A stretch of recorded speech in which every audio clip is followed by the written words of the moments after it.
हाँ जी, हाँ जी, हाँ जी, हाँ जी, हाँ जी, मेरे प्यारे प्यारे सीए फाइनल वाले दोस्तों, सुस्वागतम सर आज के अपने सेशन में। सर देखो, आज का सेशन ना किसके लिए होने वाला है पहले मैं बता देता हूँ। पूरा का पूरा सीए फाइनल का जो एक ब्रॉड मैप ओवरव्यू होता है ना, पूरा टाइम प्लानर कि आपको कैसे कैसे प्लानर कैसे कैसे करना है, कितने रिवीजन करने हैं, वो सब आपको पूरे सारे सीए फाइनल का पूरी सब्जेक्ट का बता दूंगा। प्लस सीए फाइनल ऑडिट की डिटेल स्ट्रेटेजी, पूरी की पूरी डिटेल स्ट्रेटेजी में ये आपको पूरा का पूरा बताने वाला हूं। और ये प्लानर जो रहेगा, ये मैं आपको 3 मंथ का प्लानर देने वाला हूं, इंक्लूडिंग 1.5 डेज की जो स्ट्रेटेजी होती है वो भी। ठीक है, ये सब मैं आपको बताने वाला हूं। और सीए फाइनल ऑडिट के अंदर डिटेल स्ट्रेटेजी जो मैं बताऊंगा आपको कैसे कैसे क्या क्या पढ़ना है, उसके अंदर इंक्लूडिंग, ध्यान से सुनना, इंक्लूडिंग में कुछ important chapter wise important topic भी बताऊंगा कि इस चैप्टर में इस चैप्टर में ये टॉपिक ज्यादा इंपॉर्टेंट है, इस चैप्टर में ये टॉपिक ज्यादा इंपॉर्टेंट है, मैं वो भी बताऊंगा सीए फाइनल ऑडिट के लिए। तो मैं कोशिश करूंगा वीडियो थोड़ी छोटी रहे, अगर थोड़ी सी बड़ी हो जाए तो देख लेना, 2x पे करके देख लो यार, और तो क्या, पर काम की रहेगी, यूजफुल रहेगी।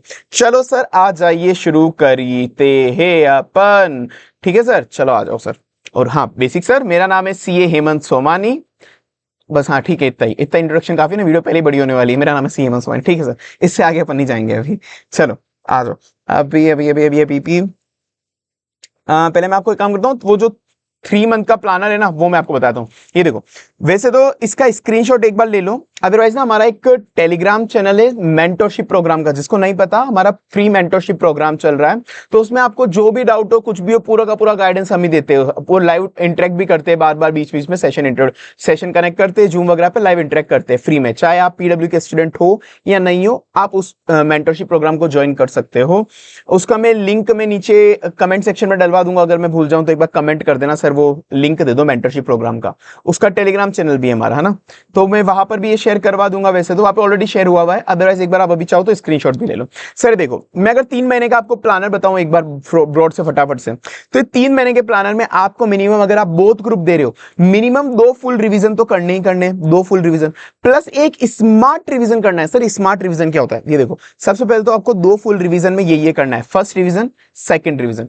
फर्स्ट रिवीजन में एफआर को 12 दिन देने, एफएम को फिर 9 दिन, डीटी को 10 दिन, फिर उसके बाद ऐसे सेमाईडीटी 10 9 ये सब डेज, ठीक है। और इसी सीक्वेंस में पढ़ाई करनी है, इसी सीक्वेंस के अंदर पढ़ाई करनी है। इसका लॉजिक वगैरह ये मैं आपको डिटेल वीडियो में एक अलग से सेपरेट समझा चुका हूं, पर इसी सीक्वेंस में करना, और नंबर ऑफ डेज इतने इतने रखना, ताकि अब तुमको आइडिया पड़ जाएगा कि सर हमारा कभी भी ऐसा नहीं हो। कुछ बच्चे बिना प्लानर के चलते हैं, एंड तक पहुंचते पहुंचते ना बंटाधार हो जाता है, एंड तक पहुंचते पहुंचते पता ही नहीं पड़ता है सर कौन सी सब्जेक्ट का कितना बच गया है, मतलब पता पड़ता है इस सब्जेक्ट के लिए अब टाइम ही नहीं बचा करने को।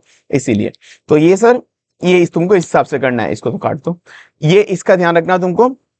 ये दोनों प्लानर ध्यान से फॉलो करके चलना, थोड़ा बहुत ऊपर नीचे तुम तुम्हारे हिसाब से कर सकते हो।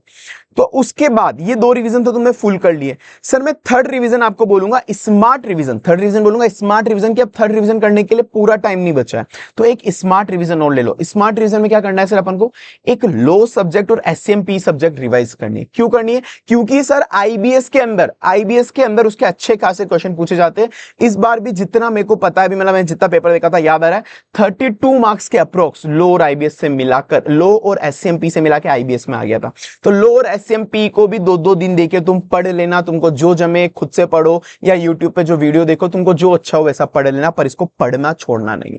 उसके बाद सर स्मार्ट रिवीजन में और क्या करना है, एएफएम के जितने भी टॉप क्वेश्चन है जो तुमने सेलेक्ट करे या जो तुम्हारे किसी टीचर ने सेलेक्ट करा है, उन टॉप क्वेश्चन को तुमको हैंड रिटन प्रैक्टिस करना है। प्लस एएफएम की जो भी थ्योरी है वो 1.5 डे में रिवाइज करने, ये दोनों मिला के 1.5 डे में रिवाइज करने। कस्टम एफटीपी भी एक बार 1 डे में रिवाइज कर लो, ऑडिट पूरा का पूरा एक बार 1.5 डे में रिवाइज कर लो। और ये क्या है मतलब स्मार्ट रिवीजन, सर मैं ये चाह रहा हूं कि एग्जाम के टाइम पे जब आप 1.5 डे रिवीजन करोगे ना एग्जाम टाइम पे, उस वक्त ये कुछ ऐसे टॉपिक है, ये कुछ ऐसे टॉपिक है जो 1.5 डे में आपको जल्दी से रिवाइज नहीं हो पाएंगे, तो एक काम करो, इसको थर्ड रिवीजन में फटाफट से ले लो। जैसे ही तुम एफआर का रिवीजन शुरू करोगे, एफआर के रिवीजन में लेट्स से तुमने 7 डेज लिए, एफआर का फर्स्ट पेपर होता है 7 डेज लिए उसके रिवीजन में, उसके जस्ट पहले ये वाला रिवीजन कर लो, ताकि तुम्हारे एएफएम के टॉप क्वेश्चन और एएफएम की थ्योरी, कस्टम एफटीपी, ऑडिट और डायरेक्ट टैक्स के भी कुछ इंपॉर्टेंट टॉपिक तुम्हें लगता है जो हार्ड है, वो भी यहां पर रिवाइज कर लो, ताकि जितने भी हार्ड वाले टॉपिक है वो जस्ट एग्जाम के कुछ दिन पहले तुम्हारे रिवाइज हो रहे हैं, तो 1.5 डे में तुमको दुख नहीं देंगे। ध्यान रखना ये चीज, मैंने भी मेरे एग्जाम में यही करी थी और मेरे रैंक भी आई है भाई, है ना। ठीक है चलो, तो ये वाला ही तुम्हारा स्मार्ट रिवीजन हो गया। ठीक है, तो ये था सर बोथ ग्रुप जो एग्जाम दे रहे। वैसे सेम ग्रुप 1 का प्लानर भी ये रहा, तुम चाहो तो स्क्रीनशॉट ले लो। ग्रुप 1 में तुम 3 रिवीजन ले सकते हो plus 4th revision smart revision, ये 4th हो गया यहाँ पे, 4th रिवीजन स्मार्ट रिवीजन हो जाएगा ये ग्रुप 1 का, अगर तुम ऑलरेडी ओनली ग्रुप 1 कर रहे हो तो। ठीक है, ग्रुप 1 का स्क्रीनशॉट ले लो। सेम सर अगर ओनली ग्रुप 2 रिवाइज कर रहे हो तो ओनली ग्रुप 2 के अंदर ये वाला तुमको टाइम टेबल फॉलो करना है। ठीक है, तो सर ये तो हो गया सीए फाइनल का पूरा ब्रॉड ओवरव्यू। अब चलते हैं अपन स्पेसिफिक सीए फाइनल ऑडिट में क्या डिटेल स्ट्रेटेजी अपन को रखनी है। सर आ जाओ सर, अभी मैं एक एक करके पूरा बताऊंगा आपको, पूरा का पूरा, उसके अंदर इंक्लूडिंग मैंने तुमको बोला जितने भी इंपॉर्टेंट टॉपिक से इंपॉर्टेंट चैप्टर है सब कुछ मैं तुमको बताऊंगा। पर सर ना एक ओवरव्यू, चलो मैं सबसे पहले देता हूं ऑडिट के अंदर। ऑडिट के अंदर एक बेसिक सा ओवरव्यू, मैं जल्दी जल्दी बोलने की कोशिश कर रहा हूं, तुम्हारा टाइम वेस्ट ना होता है, ठीक है ना, इसीलिए मैं थोड़ा जल्दी जल्दी बताऊंगा, तुम थोड़ा बहुत एडजस्ट कर लेना। ये पीडीएफ भी मैं तुमको शेयर करवा दूंगा। ठीक है, ये देखो सबसे पहले सर चैप्टर 1 से जो भी चैप्टर 11 होते हैं, चैप्टर 1 से जो भी चैप्टर 11 है, मतलब जो भी स्टैंडर्ड से एंगेजमेंट स्टैंडर्ड जिसको बोलते हैं, standard on auditing, SRE, SRE, वो मिनिमम 50 मार्क्स के आते ही आते हैं। आईसीए ने खुद ने वेटेज दिया मिनिमम 50 मार्क्स के। प्रोफेशनल एथिक्स मिनिमम 20 मार्क्स का आता ही आता है। ठीक है, तो इनसे तो कोई कॉम्प्रोमाइज करना ही नहीं है, सिंपल सी बात है। अगर तुमने ये कर लिया चैप्टर 1 to 11 और ये चैप्टर नंबर 19, तो तुम्हारे 70 मार्क्स तो यहीं पर ही कवर हो चुके हैं। उसके बाद सर ईएसजी, एसडीजी ऑडिट और डिजिटल ऑडिट, ये 5-5 मार्क्स के आते हैं, ये 5-5 मार्क्स के आते हैं। फिक्स है कि आईसीए बोलता है इनमें से 5 मार्क्स पूछेगा, डिजिटल ऑडिट से 5 मार्क्स, ईएसजी से 5 मार्क्स, और आईसीए दे भी रहा है। अब इनमें तुमको दिक्कत होती है कि सर चैप्टर बहुत बड़े बड़े, चैप्टर बहुत बड़े बड़े। देखो कोशिश सबसे फर्स्ट यही करो कि पूरे चैप्टर कवर हो जाए। नहीं हो रहा है अगर तुमसे पूरा चैप्टर कवर तुमसे नहीं हो पा रहा है, तो मैंने इसकी डिटेल वीडियो भी इसी चैनल पर डाली हुई है, सीए फाइनल बाय पीडब्ल्यू, तुम जिस पे वीडियो देख रहे हो, डिटेल तुमको पूरी की पूरी यूट्यूब पे वीडियो मिल जाएगी। पूरी डिटेल में अच्छे से समझाया है, साथ में याद भी कराया, समझाया साथ में याद भी कराया, डिटेल वीडियो भी है और साथ में इसका मैराथन वीडियो भी है। क्या है सर इसका? मैराथन वीडियो भी है। तो तुमको जो प्रीफर हो कि जिस स्पीड से तुमको पढ़ना है उस स्पीड से तुम ये दोनों चैप्टर कवर कर सकते हो। इसके साथ बहुत सारे चैप्टर है जो ऑलरेडी तुमको बहुत सारे तुमको फ्री पे इसी चैनल पे मिल जाएंगे। तुम देखना, तुमको बहुत सारी सब्जेक्ट के सब बहुत से फ्री रिसोर्सेस मिलेंगे। ठीक है, तुम देखना, तुमको मिल जाएंगे। तो ये चैप्टर कर लेना। उसके बाद भी अगर सर नहीं एग्जाम टाइम पे हमने मैराथन भी देख लिया पर हमको नहीं सर खुद से करना है, तो मैराथन में तो मैंने सब कुछ कवर कराया, करके जाना मैराथन एग्जाम के एक दिन पहले। नहीं सर हमको तो फिर भी एक लिमिटेड टॉपिक पढ़ने हैं, तो इनके लिमिटेड जो स्पेसिफिक टॉपिक है ना इन चैप्टर्स के, वो मैं तुमको बता दूंगा कि जनरली ऐसे ही इनमें से केवल इन टॉपिक से ही क्वेश्चन पूछती है। तो इन चैप्टर्स के इंपॉर्टेंट टॉपिक भी मैं अभी तुमको बता दूंगा। तो ये कितने हो गए सर? ये हो गए 50, 60, 70, 80 मार्क्स तुम्हारे यहाँ पे कवर हो गए, 80 मार्क्स। अब जो भी रिमेनिंग चैप्टर है वो 20 मार्क्स के, रिमेनिंग चैप्टर जो भी बच्चे group audit, PSU, bank audit, हो सब 20 मार्क्स के। चलो सर अब एक बार फटाफट चलते हैं अपन आगे। सर एक बेसिक सी चीज, मैं पहले एक बार बेसिक बताता हूँ, चलो ऑडिट के बारे में थोड़ा सा बेसिक, फिर मैं तुमको डिटेल स्टडीज बताऊंगा। सर देखो ऑडिट के अंदर ना आजकल बहुत ही बढ़िया कर दिया है, 70% भी काट दो, 70, हाँ चलो ठीक है। ऑडिट के अंदर आजकल केवल रटने से कुछ नहीं होता, केवल समझने से कुछ नहीं होता। न तो केवल रटने से होगा, न केवल समझने से होगा, आपको रटना भी पड़ेगा, समझना भी पड़ेगा। अभी रिसेंट तुम अगर पेपर देख लोगे ना, रिसेंट वाला भी भाई आईसीए ने जो मस्त वाले कॉन्सेप्ट पूछे ना, कॉन्सेप्ट मतलब जो अगर तुम समझ के नहीं गए, केवल रट के चले गए, रटने से काम नहीं होगा, केवल समझ के चले गए उससे भी काम नहीं होगा। मतलब सर दोनों का प्रॉपर कॉम्बिनेशन चाहिए, इसलिए मैं क्लास के अंदर तुमको प्रॉपर कॉम्बिनेशन कराता हूं कि रटवाना भी है साथ में समझाना भी है, दोनों का प्रॉपर कॉम्बिनेशन ऑडिट में चाहिए होगा। तो तुम ये मत सोच के आना केवल रट के चले जाएंगे तो काम हो जाएगा, केवल समझ के चले जाएंगे तो काम हो जाएगा, नहीं भाई दोनों होगा।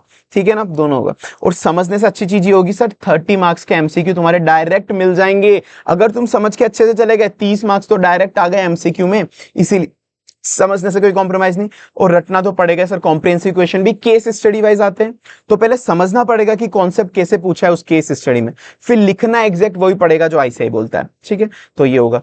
और पूरा कवरेज, अब कवरेज की बात करता हूं सर, कवरेज आपको जो भी लेना है ना, पूरा का पूरा कवरेज सर, कोई कॉम्प्रोमाइज मत करो तुम ना। आजकल बहुत ज्यादा होता है कि तुम आजकल 50 पेज 60 पेज पे चले जाते हो कि 50 पेज में पूरी ऑडिट, 60 पेज में पूरी ऑडिट। जो करके गए उनसे पूछता हूं उनकी क्या हालत हुई है। अब फिर उसके बाद फिर अब मैं वो नहीं बोलूंगा कि किसका क्या था, पर जो करके गए उनसे पूछो क्या हालत हुई, मत भागो 50।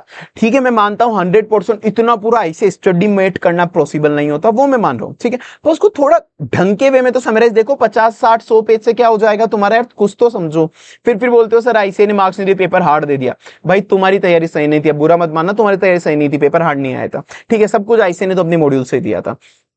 तो सर आईसीआईएसएम का पूरा कवरेज चाहिए तुमसे, अगर आईसीआईएसएम का पूरा कवरेज हो जाए तो बहुत बढ़िया है, वरना सर ICISM के लिए मैंने तुमको एक ये बुक प्रो, अगर तुम चाहो, तुम्हारी इच्छा है, तुम अगर चाहो तो ये खरीद लो, मतलब वो PW स्टोर मिल जाएगी, तुम्हारी इच्छा है, अदरवाइज ICI स्टडी मटेरियल से पढ़ लेना, जो ICI का स्टडी मटेरियल 380 पेजेस के अंदर, मैंने इस बुक में 380 पेजेस के अंदर पूरे के पूरे कॉन्सेप्ट, हाँ जी सर, सारे के सारे कॉन्सेप्ट प्लस क्वेश्चन दोनों समराइज कर दिए, कॉन्सेप्ट प्लस क्वेश्चन दोनों समराइज कर लिए, मैंने तुमको बताया। देखो ये चैप्टर 300, ये से मतलब एक सैंपल कुछ बता रहा हूं मैं आपको, ऐसे 300 है। अब ये देखो क्वेश्चन भी यहाँ पे कवर हो गया, कॉन्सेप्ट भी यही पे कवर हो गया, क्वेश्चन भी यही हो गया, कॉन्सेप्ट भी यही हो गया, और उसको याद करने की ट्रिक भी यही पे, याद करने की ट्रिक भी यहाँ पे। तो क्वेश्चन, कॉन्सेप्ट और याद करने की ट्रिक सब कुछ एक ही बुक में एक साथ मिल जाएगी, पूरी टेब्यूलर चार्ट फॉर्मेट में, कलरफुल में, सब कुछ केवल 380 में। ये देखो जैसे जो भी कॉन्सेप्ट खत्म हुआ उसके नीचे उसके सारे क्वेश्चन आ गए, जो भी कॉन्सेप्ट खत्म हुआ उसके नीचे क्वेश्चन आ गए, और प्यारी तरह से बनाई है पूरी। तो इसमें पूरा as per 100% as per ICI coverage है, 100% ICI कवरेज, ICI लैंग्वेज है। सो आई वुड प्रीफर, अगर तुम चाहो तो ले सकते हो, अदरवाइज ICI स्टडी मटेरियल पे चले जाना, बाकी कोई कॉम्प्रोमाइज इससे ज्यादा मत करना, मतलब जो भी चीज उठाओ देख लेना ICI का कवरेज पूरा का पूरा है या नहीं। तो ICI कवरेज तुमको पूरा करना पड़ेगा इस बार, कुछ नहीं। हाँ अब ये चीज होती है, सर ICI कवरेज पूरा का पूरा, ICI का मटेरियल याद तो नहीं कर सकते, माना पूरा याद नहीं कर सकते, ये मैं एग्री कर रहा हूँ, याद नहीं कर सकते, पर सर पूरा का पूरा तुम रीड करके एक बार समझ तो लो अच्छे से, पूरा का पूरा रीड करके एक बार समझ लो अच्छे से, क्योंकि MCQ जब आएंगे, केस सिनेरियो जब आएंगे, तो तुम्हारे केवल समझने से काम हो जाएगा। तो पूरा का पूरा 100% समझ लो, 100% में क्या बोला, समझ लो। अब सर रटना भी तो है, तो सर रटना जो है ना, रटना मेनली क्या रटना है, मेनली तुमको जो रटना है ना, पूरी की पूरी क्वेश्चन बैंक, पूरी की पूरी क्वेश्चन बैंक, मतलब ICI ने जितने भी आज तक क्वेश्चन पूछे, ICISM, RTP, MTP, past paper, जो भी क्वेश्चन है वो सारे रटने हैं। तो सर समझना क्या है, पूरा का पूरा 100% ICI स्टडी मटेरियल समझना है, उससे कोई कॉम्प्रोमाइज नहीं। रटना क्या है सर, रटना जितना भी क्वेश्चन बैंक है ना ICI का, जितने भी क्वेश्चन आज तक उसने पूछे RTP, MT वगैरह में, वो प्लस जो तुमको लगता है कि सर साथ में तुम अगर मेरे से पढ़े हो या बाकी टीचर से पढ़ो जिन्होंने कुछ इंपॉर्टेंट टॉपिक टिक लगाए हुए कि ये थोड़े और इंपॉर्टेंट है, ये थोड़े इंपॉर्टेंट है, तो वो रटने। तो रटनी केवल दो चीजें, एक क्वेश्चन बैंक पूरा रटना है, और एक इंपॉर्टेंट टॉपिक की जो भी लिस्ट है वो रटनी है, उसके अलावा बाकी तुम, वो तो बेसिक चीज है सर, कोई भी इंसान 100% नहीं रट सकता है, वो तो बेसिक सी चीज है, इसलिए ठीक है। तो समझना पड़ सब कुछ है, समझने से कहीं पे भी कॉम्प्रोमाइज नहीं करोगे तुम, ठीक है। और क्वेश्चन बैंक हमेशा कोई सी भी उठाओ, तुम अगर मेरी बुक ले रहे हो या फिर अगर तो भी ठीक है, पर अगर तुम दूसरा क्वेश्चन बैंक भी ले रहे हो तो हमेशा ध्यान रखना जितने भी क्वेश्चन है RTP, MT, past paper, old syllabus, SM question, सब कुछ कवर होने चाहिए, सब कुछ उसके अंदर कवर होना चाहिए, ठीक है। तो सबसे पहले ये मटेरियल उठा लो कि ये हो गया, ये हो गया। साथ में ICI का एक MCQ बुकलेट ICI ने निकाली थी, ICI ने एक MCQ बुकलेट निकाली थी, तो वो MCQ बुकलेट बच्चे जनरली नहीं करते, और ठीक है बड़ी बुकलेट है कोई नहीं करेगा, तो मैंने तुम्हारे लिए क्या करा है, जितने भी ICI के MCQ जितने भी RTP, MTP या फिर ICI के जो केस सिनेरियो बुकलेट है, उनको समराइज कर दिया है, उनको समराइज कर दिया कि जो 2-2, 3-3 पेज के MCQ, जो 2-2, 3-3 पेज के MCQ वो तुमसे नहीं होंगे, उनको मैंने क्रक्स फॉर्मेट में कि 2-3 पेज का MCQ है, MCQ ये पूछता है तो ऐसा आंसर होगा, MCQ अगर ऐसा पूछता है तो ऐसा आंसर होगा, MCQ ऐसा पूछता है तो ऐसा आंसर होगा, उसको 2-2, 3-3 लाइन में, 1 लाइनर, 2 लाइनर, 3 लाइनर में मैंने उनको समराइज कर दिया है। तो वो मैं तुमको प्रोवाइड करवा दूंगा, हालांकि मैंने तुमको ऑलरेडी उसकी PDF प्रोवाइड कराई हुई है। तो ये ICI MCQ बुकलेट तुम उठा लेना। तो ये हो गया तुम्हारा मटेरियल, ये मटेरियल लेना है। ICI MCQ बुकलेट के लिए तुम मेरी वो समरी ले लेना, वो फ्री में अवेलेबल ये वो वाला। तो साथ में इंक्लूडिंग जितने भी टाइम और न्यूमेरिकल लिमिट है ना, जितने भी टाइम न्यूमेरिकल लिमिट ICI के जहां से ICI क्वेश्चन पूछता भी है, वो सारी भी मैंने इस MCQ बुकलेट में समरी करके डाली हुई है, सारी समरी कर दी, एक साथ चैप्टर वाइज बता दिया कि इस चैप्टर में ये सारी टाइम न्यूमेरिकल लिमिट है, इस चैप्टर में ये सारे MCQ पॉइंट है, सब कुछ एक साथ करा हुआ। एक छोटी सी बुकलेट है, वो तुमको फ्री में PDF मिल जाती है सर बार। तो ये वो कर लेना। क्वेश्चन बैंक मैंने तुमको बता दिया, और ICI का स्टडी मटेरियल, एक क्वेश्चन बैंक ICI का स्टडी मटेरियल, ठीक है। ये तीन चीज तुमको सबसे पहले मेन अपना बेस बना के रखना है कि इन पे ध्यान रखना है। तो अब सर स्ट्रेटेजी पे आते हैं। स्ट्रेटेजी में सर सिंपल सा पॉइंट है, सबसे पहले अगर अपन चलते हैं, मैंने तुमको बोला ऐसे SREs वगैरह, इनके अंदर कभी कॉम्प्रोमाइज नहीं करना होता, 50 मार्क्स के आते हैं, इनमें कभी भी कॉम्प्रोमाइज नहीं करना, 50 मार्क्स के आते हैं। तो इनको बड़े ही ध्यान से पढ़ना है, इनको बड़े ही ध्यान से पढ़ना है, क्योंकि भाई 50 मार्क्स के अंदर ऐसे इनमें MCQ भी बहुत डीप डीप पूछता है, MCQ भी बहुत डीप डीप पूछना है। तो ऐसा नहीं, कुछ बच्चे कहते हैं कि नहीं सर जो रिपीटेड क्वेश्चन है वो हम रट के चले जाएंगे, उससे मार्क्स आ जाएंगे। कुछ नहीं होना उससे, माना रिपीटेड क्वेश्चन है वो रटने हैं, वो तो रटने, पर तुम बाकी टॉपिक भी तुमको अच्छे से करने ही करने।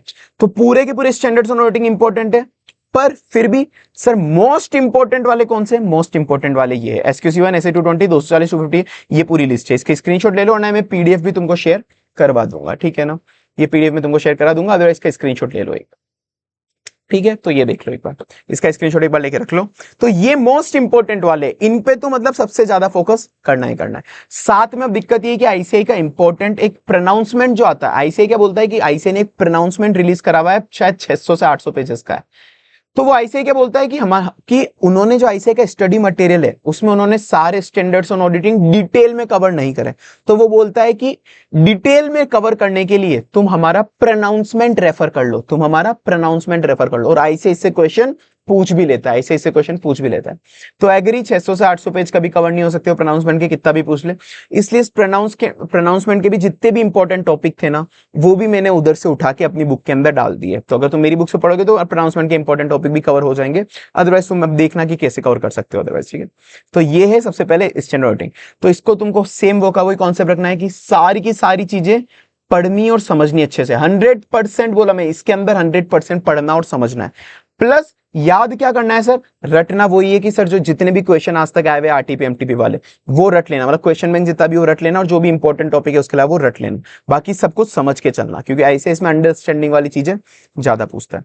उसके बाद सर अब वापस समझने वाला चैप्टर है प्रोफेशनल एथिक्स, 20 मार्क्स का, बहुत ही प्यारा चैप्टर है, कुछ कॉम्प्रोमाइज मत करना।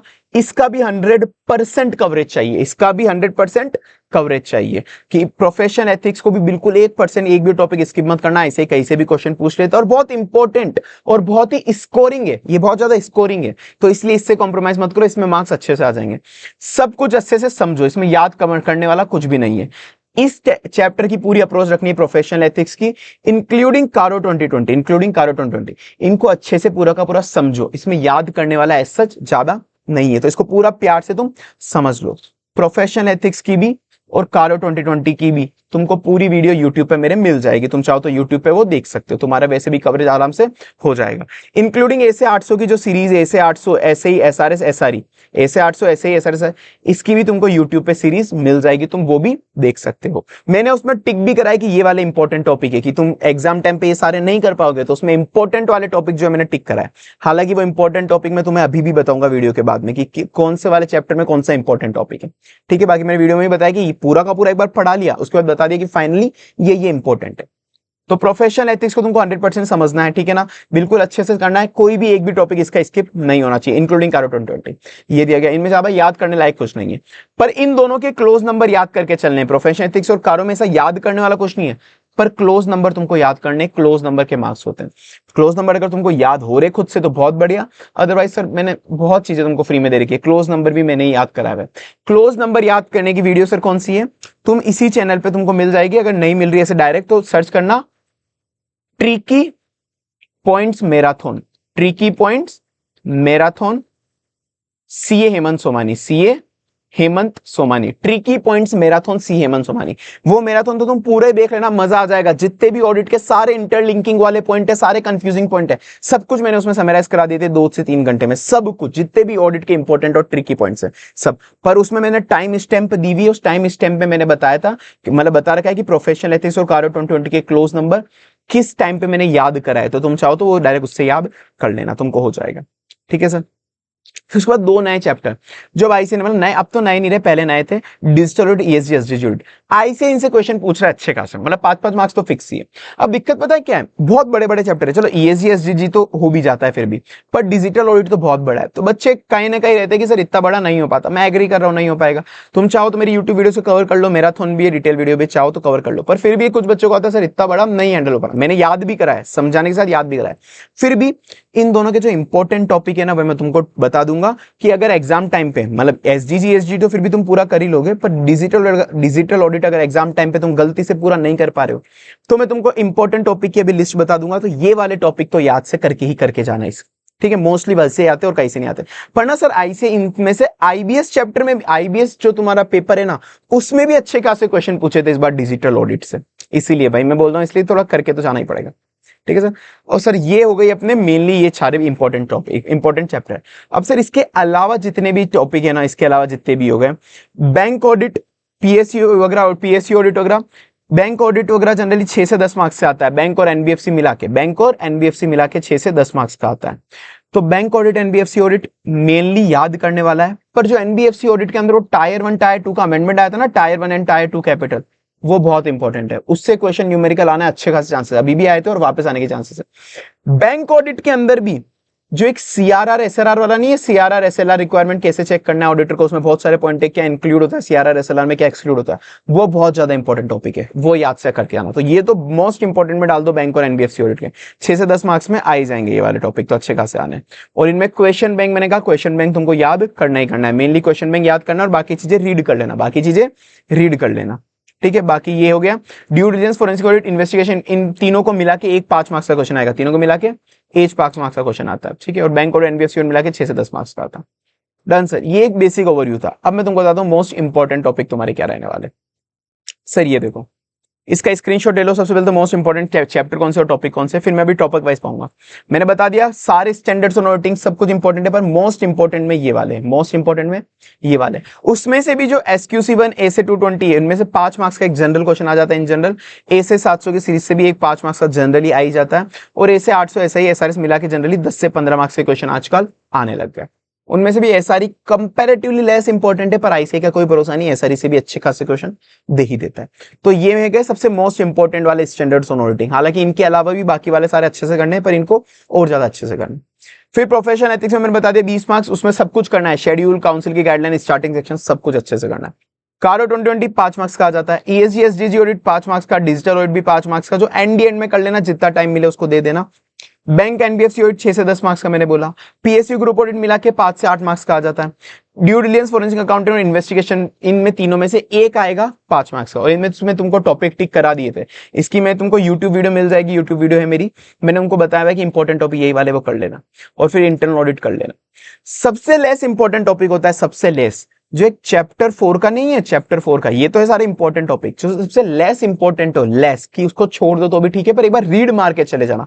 चैप्टर 4 का वो नहीं है कि रिस्क और एक इंटरनल कंट्रोल, की इंटरनल कंट्रोल के बहुत सारी चीजें बताई हुई है, रिस्क असेसमेंट के बारे में बहुत सारी चीजें बताई हुई है, बहुत लेस इंपॉर्टेंट है। ICAI आजकल जनरली नहीं क्वेश्चन पूछता, देखो वैसे तो अनप्रिडिक्टेबल है ICAI, कुछ भी पूछ ले, पर फिर भी इसको सबसे लास्ट प्रायोरिटी देना। लास्ट प्रायोरिटी वाला टॉपिक क्या है, सबसे गंदा टॉपिक है, बहुत बड़ा भी है। तुम चाहो तो बिल्कुल एंड में एक फटाफट रीड मार के चले जाओ, जितना हुआ वो ठीक, वरना नहीं हुआ तो भी ठीक, तो फटाफट से इसको करके जाना। फिर उसके बाद इंटरनल ऑडिट भी जनरली आ जाता है, पर ठीक है इसको सेकंड लास्ट प्रायोरिटी पे रखो थोड़ा। और डिजिटल ऑडिट में भी जितने तुम्हारे कॉन्सेप्ट कवर हो जाए एंड टाइम में उतना कर लेना, वरना अगर इसको स्टार्टिंग में लिया डिजिटल ऑडिट तो उसमें फंस जाओगे। तो ये तुम्हारे इंपॉर्टेंट है। अब फिर उसमें भी ये तो देखो, वैसे मैं तुमको बता रहा हूं, अगर तुम खुद को, मैंने तुमको स्ट्रेटेजी बता दी, फिर भी अगर मेरे पास लगता है अभी तुम अच्छे से, अगर तुम्हारी किसी बच्चों की ऑडिट सही से नहीं हुई है, तो अभी भी तुम्हारे पास अच्छे से ऑडिट करने का मौका है।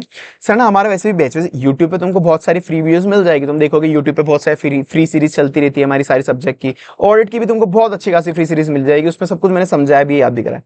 बट फिर भी अगर तुम बिल्कुल प्रॉपर मैंने सब कुछ करना चाहते हो, तो एक केवल 100 आवर्स में, चलो सिर्फ 100 आवर्स के अंदर मैंने पूरी की पूरी ऑडिट तुमको कवर करवा दी है, इंक्लूडिंग अंडरस्टैंडिंग प्लस रट्टाफिकेशन, अंडरस्टैंडिंग प्लस रट्टाफिकेशन। हाँ जी सर, समझाए भी सब कुछ है, रट्टाफिकेशन भी करा है, साथ में कॉन्सेप्ट भी कवर है और क्वेश्चन भी कवर है, कॉन्सेप्ट भी और क्वेश्चन भी। हाँ जी, कॉन्सेप्ट क्वेश्चन प्लस MCQ भी। हाँ जी, तो तुम्हारी पूरी ऑडिट अंडरस्टैंडिंग, रट्टाफिकेशन, कॉन्सेप्ट, क्वेश्चन, सब कुछ याद भी कराना, समझाना भी, सब कुछ कवर करा दिया मैंने तुम्हारे 100 आवर्स के अंदर। हमारा एग्जाम ओरिएंटेड बैच मेरा अवेलेबल है, अगर तुमको चाहिए हो तो तुम ले सकते हो 100 आवर्स के अंदर, इंक्लूडिंग रिवीजन। मैंने इसके अंदर रिवीजन भी करा दिया। हाँ जी सर, सब कुछ कवर है, वो मेरे पे छोड़, ठीक है ना, तो मजा आ जाएगा उस बैच में तुमको।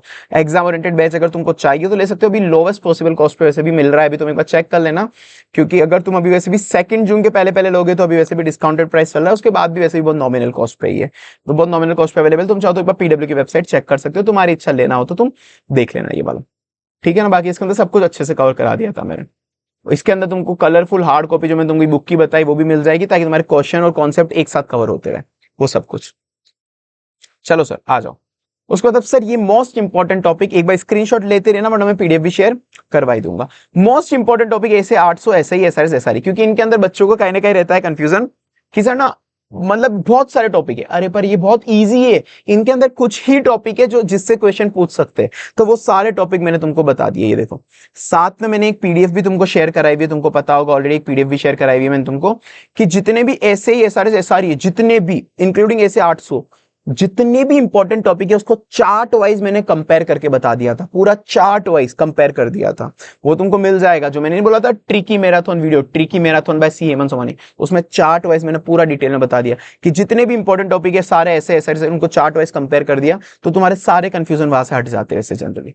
पर फिर भी सर ये लो तुम्हारे इंपॉर्टेंट टॉपिक ये रहे सारे, तुम इसकी स्क्रीनशॉट लेते रहो। ऐसे 800 की ये इंपॉर्टेंट है, ऐसे 805, ऐसे 810, स्क्रीनशॉट लेते रहो। SRS 4400, 4410, 2410, स्क्रीनशॉट लेते रहना तुम, है ना। बाकी मैं पीडीएफ तुमको प्रोवाइड करा दूंगा, पर एक बार अगर पीडीएफ बाद में ऊपर नीचे कभी रह जाती है तो है ये। तो देखो अब इतने में से तुम्हारे केवल इतने इंपॉर्टेंट टॉपिक है, इतने सारे ऐसे ही है सारे इसमें, पूरे के पूरे मैं कभी नहीं बोलता कि कभी कुछ छोड़ के जाओ, छोड़ के जाना मूर्खपंदी मतलब पागलपंदी होती है आजकल के टाइम पे, ऐसे कहीं से भी पूछ रहा है। पर फिर भी कि उसमें से भी सबसे इंपॉर्टेंट, किसी के पास कम टाइम है तो मोस्टली इन से ही क्वेश्चन आता है ICI का, SRS के, तो ये सबसे इंपॉर्टेंट टॉपिक हो गए। फिर सर वे सेम वैसे के वैसे ही important topic ESG SDG audit के, ये सारे जो भी ES 3 पिलर थे ना सस्टेनेबिलिटी वाले, वो पढ़ लेना। और उन पिलर के अंदर भी कुछ पिलर है, उन पिलर के अंदर भी कुछ पिलर है, वो वाले स्किप कर सकते हो, कि जो एलिमेंट ऑफ ईच पिलर है ना, एलिमेंट ऑफ ईच पिलर वो स्किप कर देना। बाकी जो 3 पिलर है वो पढ़ लो, सस्टेनेबिलिटी रिपोर्टिंग और 6C जो भी थे, BRSR के 6 प्रिंसिपल, मेथोडोलॉजी कौन सी एश्योरेंस रिपोर्ट देने के लिए, और रोल ऑफ ऑडिटर क्या होता है ऑडिट ऑफ FS में, ये 6 सबसे इंपॉर्टेंट टॉपिक है, ये कर लो। इन जनरल यही से क्वेश्चन आएगा ESG SDG। Sir same digital audit, digital audit के भी ये वैसे मैं भी चाह रहा हूं कि तुम पूरा करो, क्योंकि IBS में भी क्वेश्चन पूछ रहे हैं। पर हालांकि मैंने पहले भी तुमको यही लिस्ट दी थी, पहले मैं शुरू से यही लिस्ट देता जा रहा हूं, और आज तक ICI ने इस लिस्ट के अलावा कोई भी क्वेश्चन नहीं पूछा है, ठीक है ना। तो ICI पूछ सकता है, मैं नहीं बोला कि नहीं पूछ सकता कभी, पर ठीक है अगर तुम्हारे पास टाइम नहीं है तो ये वाले जितने भी टॉपिक है, ये वाले टॉपिक एक बार कवर करके चले जाना, ये वाले मोस्ट इंपॉर्टेंट टॉपिक होते हैं, ठीक है सर। तो ये रहा, और बाकी सारे इंपॉर्टेंट टॉपिक बता दिए। और मैंने कुछ चीजें ध्यान रखना, जब भी तुमको याद करना होगा, जब भी तुमको याद करना है तो याद केवल हेड पॉइंट और कीवर्ड करने। 100% ऑडिट थोड़ा ना याद हो जाती है कभी कि सारा का सारा पैराग्राफ याद हो गया, नहीं, हेड पॉइंट कीवर्ड याद करने। ऑडिट के अंदर 15-16 पॉइंट्स भी होते हैं बहुत से टॉपिक के, कि एक ही टॉपिक में 15-16 पॉइंट्स है, तो 15-16 पॉइंट याद थोड़े ना होंगे, मतलब याद थोड़े ना करने 15-16, पढ़ने सारे हैं, क्योंकि MCQ किसी से भी आ सकता है, पर याद कितने करने उस टॉपिक में से पॉइंट, केवल 5 से 6 पॉइंट, 6 से 8 भी नहीं, 5 से 6 पॉइंट, 5 से 6 पॉइंट याद कर लो, क्योंकि मैक्सिमम 5 मार्क्स का क्वेश्चन आता है और 1 पॉइंट का 1 मार्क्स मिल जाएगा। तो अगर कहीं पे भी किसी टॉपिक में 15 पॉइंट है, पढ़ सारे लेना, पर याद 5-6 पॉइंट करने हैं। प्रोफेशनल एथिक्स और कारों के क्लोज नंबर याद करने हैं, और ठीक है बस मेनली सब कुछ ये हो गया। तो सर ये अपनी ऑडिट की डिटेल स्ट्रेटेजी रही, उसके अलावा भी तुमको कुछ पूछना हो तो तुम मुझे पूछ लेना भाई, मैं उसका जवाब भी दे दूंगा, और बाकी ये तुमको टाइम प्लान वगैरह ऐसा मैं प्रोवाइड करवा दूंगा, ठीक है सर। चलो बाकी मैंने तुमको बैच के बारे में बता दिया, अगर तुमको करनी है ऑडिट अच्छे से तो एग्जाम ओरिएंटेड बैच अवेलेबल है 100 मार्क्स का, इवन तुम फर्स्ट टाइम ऑडिट कर रहे हो तो भी तुम कर सकते हो, और तुम एग्जाम ओरिएंटेड में सब कुछ कवर है, तुम कभी ये मत सोचना कि वो रेगुलर से कम पढ़ा है, नहीं, सब कुछ पढ़ा है, 100% कवरेज करा है एग्जाम ओरिएंटेड में, मैंने 100% कवरेज करा है, तुम कभी वो मत देखना। रेगुलर के अंदर कुछ एक्स्ट्रा ज्ञान भी आया है, प्रैक्टिकल चीजें बताई हुई है, क्वेश्चन का एनालिसिस थोड़ा डीप में करा हुआ है, मतलब डीप में तुमको प्रैक्टिकल एनालिसिस के लिए, बाकी एग्जाम ओरिएंटेड में भी सब कुछ है, रेगुलर में भी सब कुछ है, तो तुम्हें जितना टाइम उस हिसाब से ले लो, बाकी कवरेज सब में कराया है, याद भी सब में कराया है, समझाया भी दोनों के अंदर है, ठीक है ना। तो एग्जाम और रेगुलर दोनों अवेलेबल है, और भी वैसे भी बहुत ज्यादा मतलब बहुत ज्यादा नॉमिनल प्राइस पे चले हुए भी कोर्सेस, तो तुम देख लेना तुम। चलो सर बाकी तो tata bye bye, see you.